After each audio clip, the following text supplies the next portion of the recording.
Hey y'all, I'm Angela Barrett, and this is Talking South Carolina. Now y'all take a load off and listen, because no matter if you just moved here, thinking about moving here, been here your whole life, or you just plain nosy, bless your heart, I'll have something for you. Like, who's living in High Cotton? Who's madder than a wet hen? Places to go if you got a hankering for fried chicken, and where you can go to get drunk as Cooter Brown. We'll talk pig pickings, cow tipping, tillions, hay rides, who's buttering whose biscuits, what's a case quarter, and lots of other stuff. So stay a while. Y'all, it's gotta be a hoot. This episode of the Talking South Carolina podcast has been brought to you in part by HomeMattersSC.com, professional real estate services and marketing in the Midlands of South Carolina for people who want more. And by SimplyArlie.com, video editing, podcast production and consulting, graphic design, you name it. And now, she's a realtor by day and a podcaster by night. Here's your host of the Talking South Carolina podcast, Angela Barrett. Hey guys, thanks for joining me today. I have with me Elliot Poston, who is quite the talk of South Carolina right now in the country music world. Thanks, Elliot, for being here. I appreciate you having me. Yeah.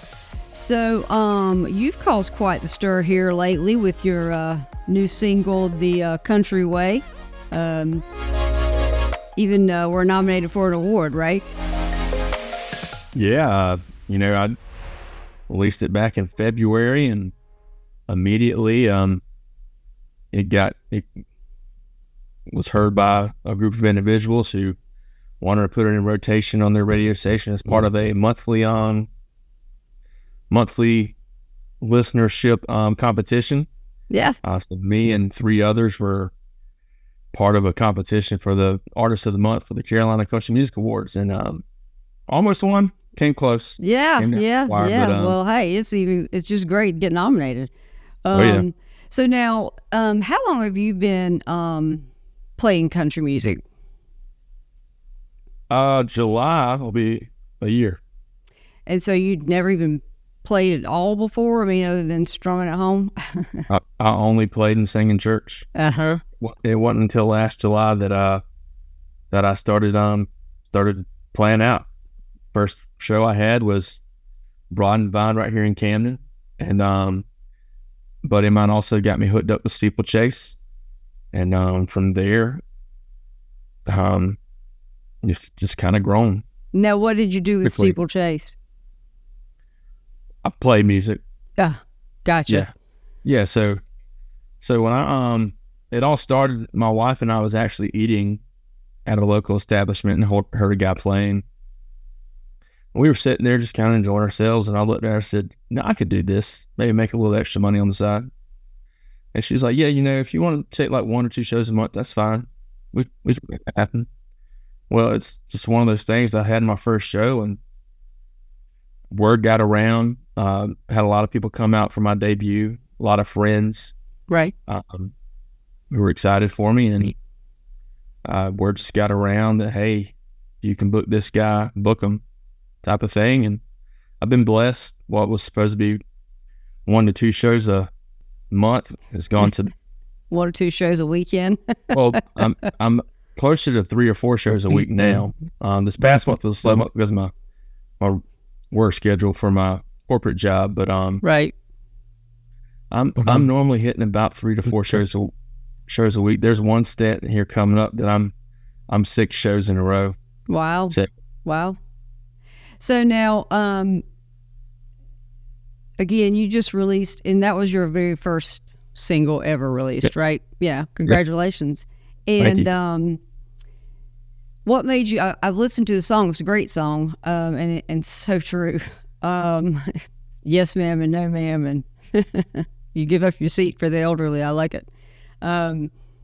What was the inspiration for that song? Where'd you come up with the idea?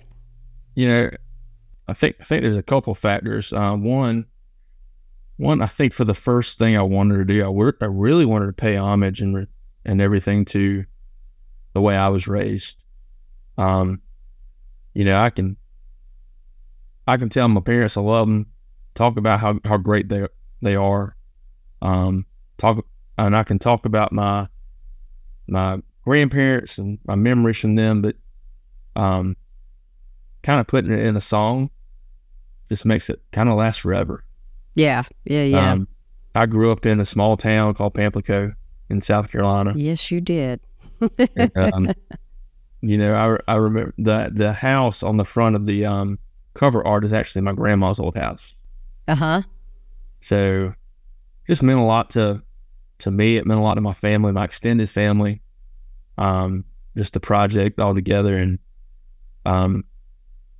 there's so many of my family members who have just said, "Hey, thank you for this." Yeah, that's pretty cool. Very sentimental too. Now, what are you kids? I know you've got 2 kids. What do they think about Dad being the up and coming? So my family is my biggest fans. Sure. So it's fun. Just playing. There's some gigs they can't come to because of age and stuff, but a lot of I'd say probably 95% of the stuff the shows I play, say, hey, just tell me, hey, if we know we say 21 and up at this time, but if it's your family and they want to be here, right? They can. Because obviously you're playing mostly in bars. Yeah. Well, I play mainly like restaurants. Oh, okay. Restaurants, but they serve alcohol. Sure. Like last night was a sports bar and grill I played at, but it's just at 10 o'clock they have a 21 and up rule, just to eliminate any issues. But they told me, they said, hey, if your family wants to come and hang out the whole time, they're more than welcome to, just because they're with you. Yeah, sure. Now, what would you say, I guess, the biggest venue you've played at? And again, I've been doing it but a year, and here you are already. But what would you say, I guess, the biggest venue you've played so far? Biggest venue? Or biggest crowd, Oh, probably my single release concert. Okay, and where'd you do that? I did a single release concert actually at the Arts Center here in Camden. Oh, that's cool. And then we sold it out. Oh, cool. So the rest, it's cover songs. The rest of what you sing, your country music. Who's your go-to when you're doing that? Do you have one artist that you do more of their songs than any other, or? It's pretty spread out, I'd say, because I don't just do country. I'm a country music artist, but I don't just do country. Right. And it's kind of the fun part whenever you're playing cover music is you'll be sitting there, all of a sudden you'll go into a song and everybody just turns their head and it's like, whoa. I don't want to give anything away. You just have to come hear me, but I'll play some 80s classic rock. My wife's favorite band is Journey, of all time is Journey. My best friend is too. We danced to Journey at our wedding. So I always play some Journey. Country wise, I love Chris Stapleton. I love Luke Combs. I love Brooks and Dunn. I play a good bit of Bailey Zimmerman as well. Yeah. I've gotten into more Travis Tritt. Oh, wow. Throwing it way back. I grew up. That's what I grew up on. I'm 37. Grew up on 90s country. I love 90s country. So a lot of the stuff I'm playing is 90s to 2000s country primarily, or maybe it's a remake of a 90s song like Luke Combs did on Fast Car. Yeah. Tracy Chapman. So yeah, I have mixed emotions about that since I'm such a Tracy Chapman fan. I love it. Very mixed emotions. And I really loved whenever they did it together at the Grammys. Yeah. I was going to say, have you ever seen Luke Combs in a concert in person? Nope. Bucket list. Yeah, let me tell you. I hope to be playing on stage with them one day. Do what? I said, hopefully I don't have to watch them. Hopefully I'm just on stage with them one day. Yeah. Well, there are people who are entertainers, and then there are people who are good singers. He is one hell of a entertainer. I am just telling you right now. I was just like, obviously he can sing. that's a no-brainer. But, you just don't, I didn't see that coming. I was like, wow. Great concert. He seems like one of those guys that is just, he's a man, he's a man's man, he's a guy's guy. And doesn't care. Be your best friend. Yeah. Yeah. I think I like his attitude a little bit. Here I am, and, that's kind of how I am. Here it is. Yep. Don't like it. Won't have to.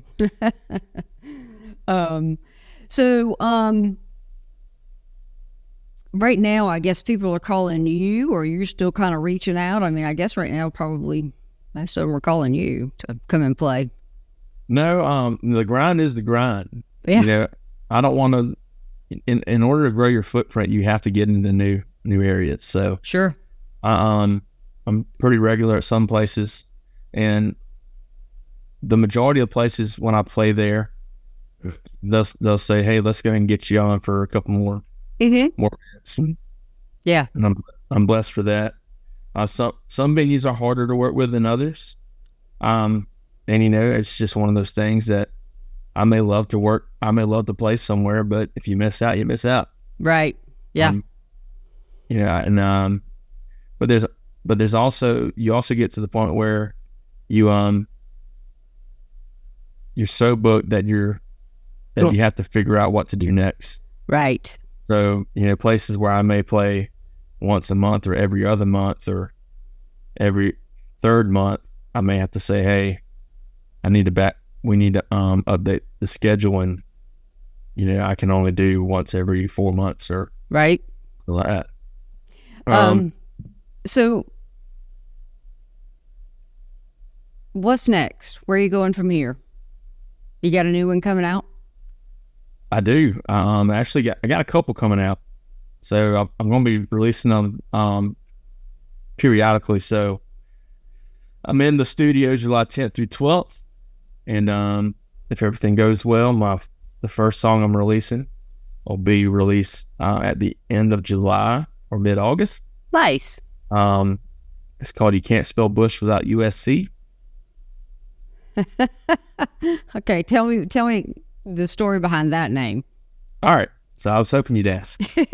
So I called into 97.5 WCOS in February, and they were asking the question of if you know of any odd scholarships that maybe people have been given, or maybe that even yourself has received, that aren't your typical athletic or academic scholarships.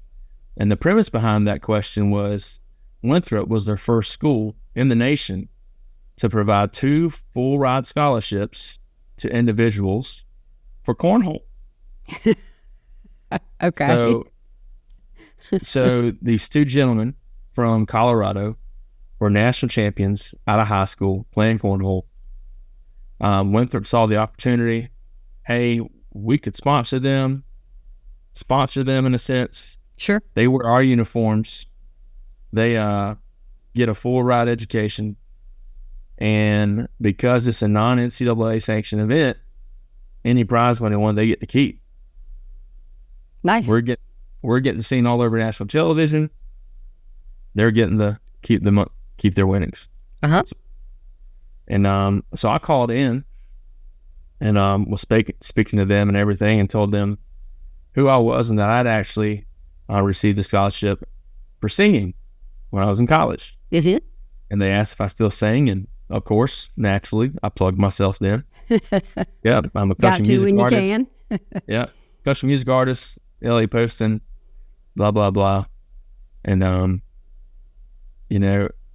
posed the question. I said, here's the question: if you're of age and you're throwing it, they're going to allow you to have a beer.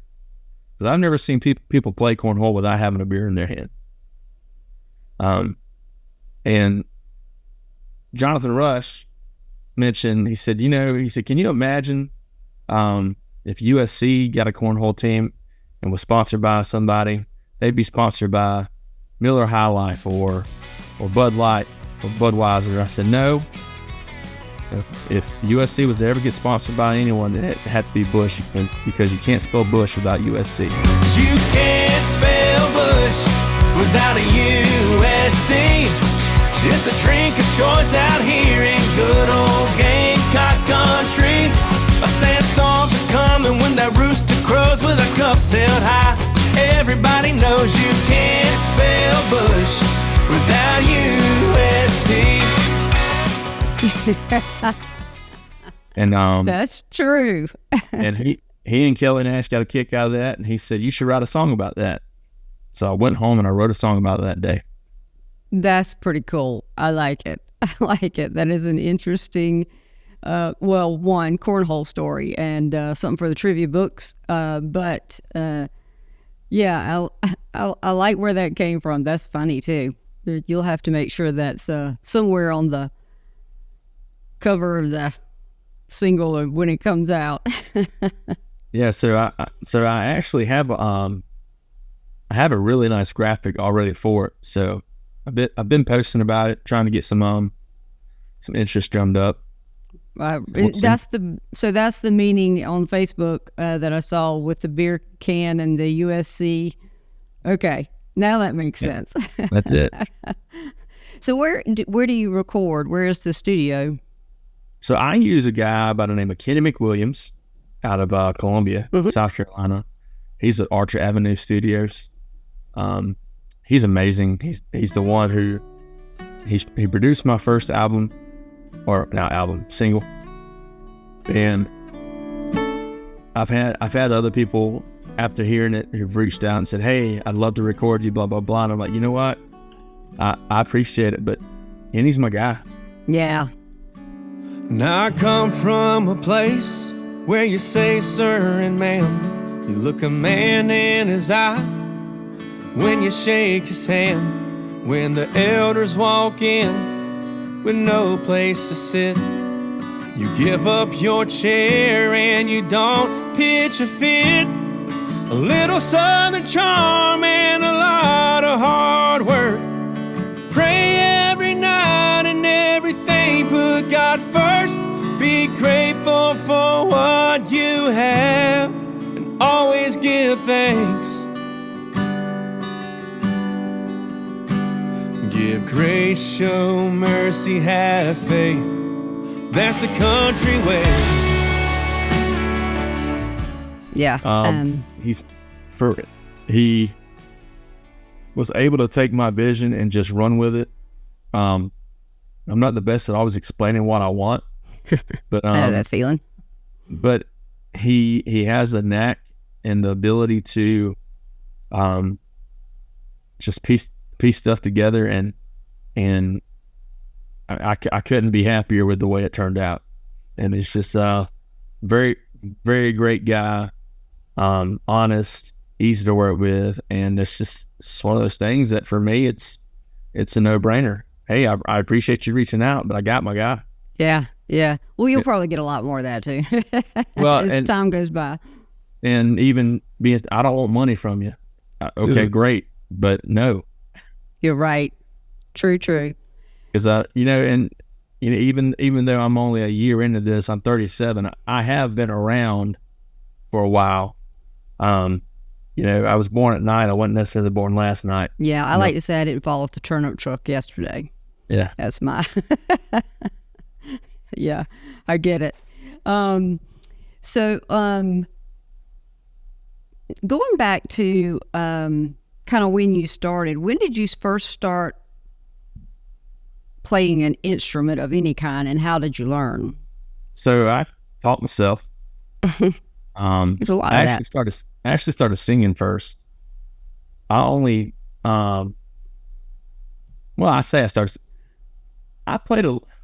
I took a little bit of piano lessons back when I was in like 6th grade. My grandma had an old piano. I had a cousin who was taking piano lessons, and I just picked up on it quickly. My cousin even makes comments now. She's like, "Yeah, you just make me sick.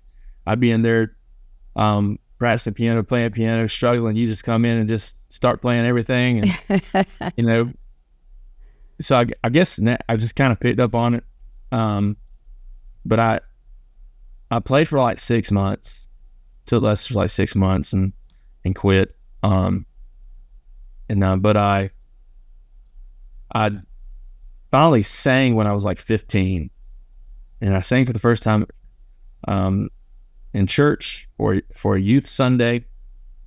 I sang a Blessed Assurance a cappella. Ooh. Because I actually heard a guy at FCA camp who was one of our counselors sing it. I was like, man, that sounds so good. I bet I could do that.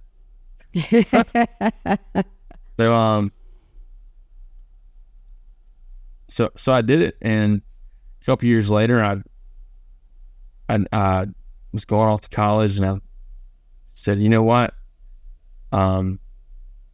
It's cool just to sit there and sing, but if I have a guitar in my hand, I can play it and sing it. It'll be better. Yeah.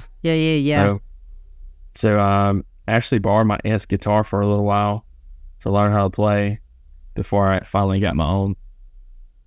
Yeah, I can't play any instrument whatsoever, and not a tune in a bucket. So that will not be happening over here. But I always am in awe of those that do and have the bravery to do it as well. I mean, because it takes a lot of nerve. Do you still get nervous?